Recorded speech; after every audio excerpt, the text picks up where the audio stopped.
Olá, irmãos e amigos, sejam bem-vindos a mais uma vez aqui no canal. Bom, para você que não me conhece, eu sou o evangelista Israel e hoje, nesta oportunidade, quero falar sobre gerar discípulos para Cristo.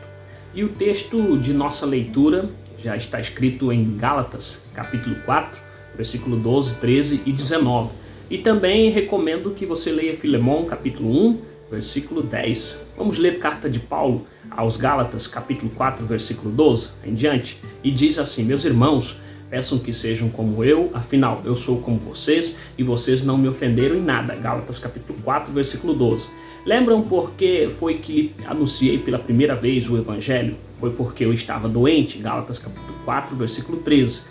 Mas vocês não me desprezaram, nem me rejeitaram, embora o meu estado de saúde fosse uma dura prova para vocês. Pelo contrário, vocês me receberam como se eu fosse um anjo de Deus, ou mesmo como se eu fosse Cristo Jesus. Gálatas capítulo 4, versículo 14. E como vocês estavam felizes, eu posso afirmar que se pudéssemos, vocês teriam arrancado os seus próprios olhos para me dar. O que foi que aconteceu? Gálatas capítulo 4, versículo 15. Será que agora, por ter dito a verdade, eu me tornei inimigo de vocês? Gálatas capítulo 4, versículo 16. Esses homens mostram quando grande interesse por vocês, mas a intenção deles não é boa. O que eles querem é separar vocês de mim, para que vocês sintam por ele o mesmo interesse que eles sentem por vocês. Gálatas capítulo 4, versículo 17. É bom vocês terem um interesse sincero sempre e não somente quando estou com vocês. Gálatas capítulo 4, versículo 18. Meus queridos filhos, eu estou sofrendo por vocês, como uma mulher que tem dores de parto. E continuarei sofrendo até que Cristo esteja vivendo em vocês. Gálatas capítulo 4, versículo 19. Uma pequena introdução. Evangelizar, pregar as boas novas de Deus, é gerar discípulos, é o dever da igreja, dever do cristão. Isto não pode ser deixado de lado nem transferido para uma instituição. Só a igreja é autorizada e habilitada e equipada pelo Espírito Santo para fazer isso. Paulo, que sempre mencionou, nos serve como modelo de discípulo. Certa vez declarou: se anuncio o evangelho, não tenho de que me gloriar, pois sobre mim pesa essa obrigação. Porque ai de mim se não pregar o evangelho. 1 Coríntios capítulo 9, versículo 16. Então, o processo de formação de um discípulo é semelhante à geração de uma criança guardada no útero de sua mãe. O discípulo segue aprendendo a devida proporção. Precisamos aprender com a natureza quando a semente encontra um coração receptivo. Ela nasce, vejamos o que diz em 1 Pedro capítulo 1, versículo 23, que diz: pois vocês, pela viva e eterna palavra de Deus, nasceram de novo como filhos de um Pai que é imortal e não de pais mortais. 1 Pedro capítulo 1, versículo 23. A nova vida que surge necessita de cuidados e os cristãos mais fortes na fé apoiam os novos convertidos a discípulos de Jesus Cristo. E assim eles crescem, se desenvolvem e produzem muitos frutos para a santa glória de Deus. Sejamos então discipulador que o Senhor deseja usar nas praças, na empresa, na escola, na faculdade e etc. É necessário o acompanhamento de novos convertidos, pois é decisivo para a sua permanência dentro da congregação. O apóstolo Paulo, ele diz: meus filhos, por quem de novo sofro as dores de parto?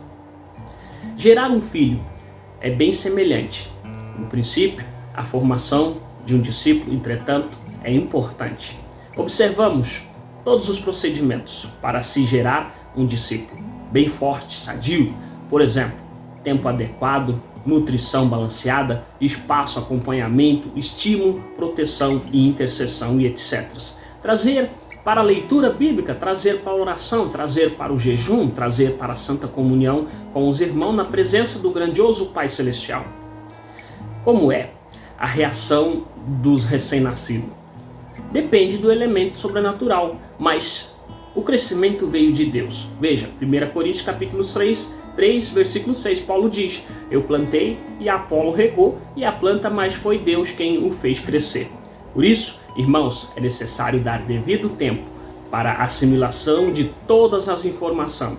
E vamos lá, ensino sistemático da palavra. Nesse ponto, o discipulador permeia o seu trabalho com intercessão diligente pelo seu discípulo, como Paulo fazia com frequência. Por esta causa, me ponho de joelho diante do Pai, para que conceda que sejais fortalecido com poder, a fim de poderes compreender e conhecer o amor de Cristo. Efésios capítulo 3, versículo 14 e até o versículo 19. Olhemos bem. A evangelização é o início do processo. Versículo 13. Se faltar acompanhamento, todo o trabalho será em vão.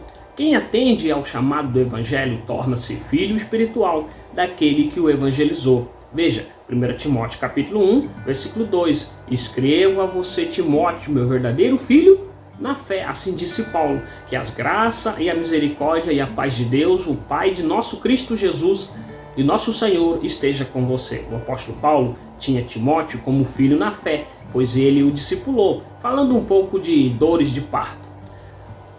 Ódimo no grego, Paulo compara a preocupação, o empenho, o trabalho de um discipulador como uma mulher em trabalho de parto. E em muitos casos falta esse sentimento materno na maioria dos corações, pois uma mãe não desiste por nada do filho que ama. Em Isaías capítulo 49, versículo 15, fala a respeito.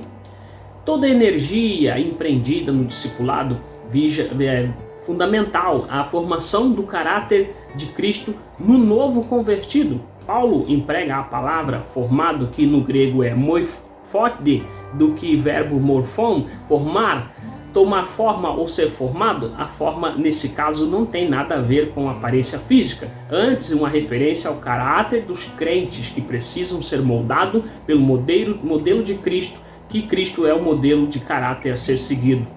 E o ensino seguido de exemplo é a didática de Deus. Inúmeras vezes o apóstolo Paulo aconselhou aqueles a quem discipulava. E ele dizia, sedes meus imitadores, como também sou de Cristo. 1 Coríntios capítulo 11, versículo 1. E ainda, sede qual eu sou. Portanto, um discipulador deve ser modelo, exemplo, prático para o seu discípulo. Meu filho Onésimo, que gerei entre algemas. Onésimo é um belo exemplo de um discípulo bem gerado.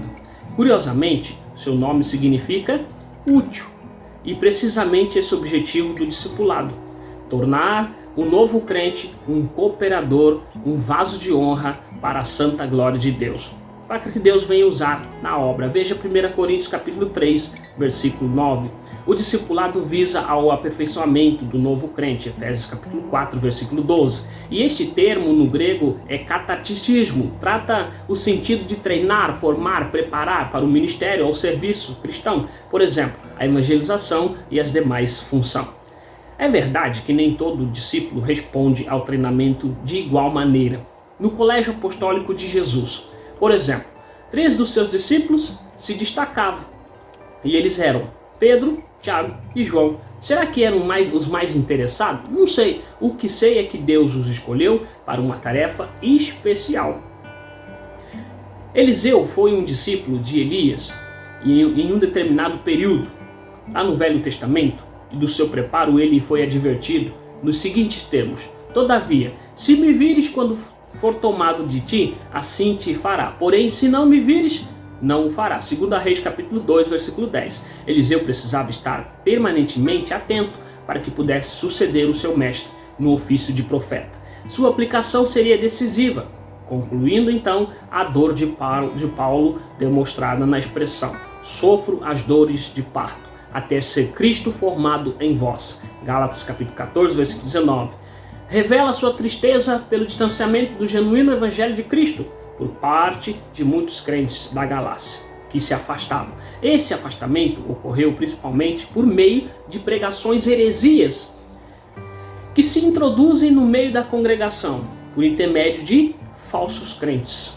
E eu observo que aqueles que ouviram a pregação do evangelho genuíno receberam o novo de Deus, e veio então os vendedores de águas engarrafadas, em outras palavras, lobos fantasiados de ovelha, e sobem nos púlpitos e fazem um show e deixam os novos convertidos ainda com sede e com fome de Deus. É preciso que venhamos discipular, não prender a custo, mas que os novos convertidos sejam presos pelos laços de amor eterno de Jesus Cristo. E digo mais, é preciso manter pureza bíblica na vida do novo crente. E é fundamental. Isso se consegue através do ensino sistemático e da perseverança da doutrina celestial. Do cristianismo, eu recomendo a leitura do Evangelho de Mateus capítulo 28, versículo 20. E isso mesmo que na mente do discípulo, as leis de Deus, Deuteronômio capítulo 6, versículo 7. O que for feito no começo da vida cristã ganhará segurança na caminhada e na continuidade da fé. Provérbios capítulo 22, versículo 6. Então você está discipulando alguém? Comente abaixo. Deus abençoe você e até uma próxima oportunidade dada por Deus. Nos veremos no futuro. Discipule alguém e Deus te abençoe.